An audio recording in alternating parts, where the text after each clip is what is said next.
اخلاص والے پیار والے ساتھی ہیں، تو یہ اخلاص کا رشتہ بڑا مضبوط ہوتا ہے۔ یقیناً یہ جاری و ساری رہے گا،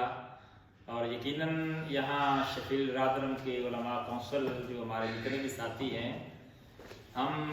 یہاں جو پرانے ساتھی ہیں وہ نئے آنے والوں کو ہمیشہ ویلکم کہتے ہیں، خوش آمدید کہتے ہیں، اور ہر طرح کا تعاون ہمارا ساتھ رہتا ہے۔ اور میں سمجھتا ہوں کہ رادرم کی سرزمین پر علامہ شاکر صاحب نے جس پیار سے وقت گزارا ہے، یقیناً ان کو اس کی بہت برکتیں ملے گی۔ رپورٹ تو ہمیں ملتی رہتی ہے جہاں بھی ساتھی اپنا دین کا کام کرتے ہیں، تو رادرم کی سطح پر ان کے مقتدی، ان کے نمازی اور محلے دار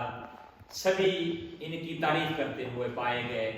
کہ ماشاءاللہ یہ درس قرآن بھی دیتے رہے، درس حدیث بھی دیتے رہے، اور محافل ذکر کا بھی انعقاد کرتے رہے۔ یہ ماشاءاللہ میں سمجھتا ہوں کہ یہ سچے عاشق رسول ہیں، ان کے دل میں عشق رسول ہے، میلاد سے بہت پیار کرتے ہیں، ہم سب ہی پیار کرتے ہیں، لیکن جس طرح یہ میلاد کی محفل کو یعنی ہر منڈے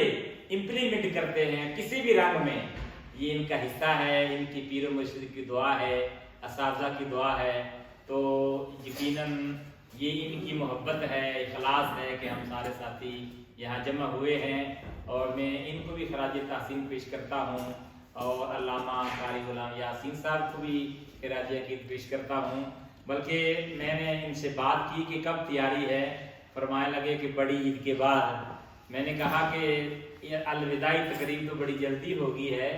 تو ان کا مقصد بھی یہی تھا کہ جیسے انسان کو ٹائم ملتا ہے، تو آج وقت مل گیا، تو میں سمجھتا ہوں کہ انشاءاللہ ان سے یہ خلوص کا رشتہ تا دم آخر انشاءاللہ قائم رہے گا، چاہے یہاں ہیں چاہے پاکستان میں ہیں، انشاءاللہ ہم ہر طرح سے ان کے ساتھ ہیں، یہ ہمارے لیے دعائیں کریں گے، ہم ان کے لیے دعا گو ہیں، تو اللہ تعالیٰ ان کی خدمات جلیلہ کو دین کے حوالے سے قبول فرمائے،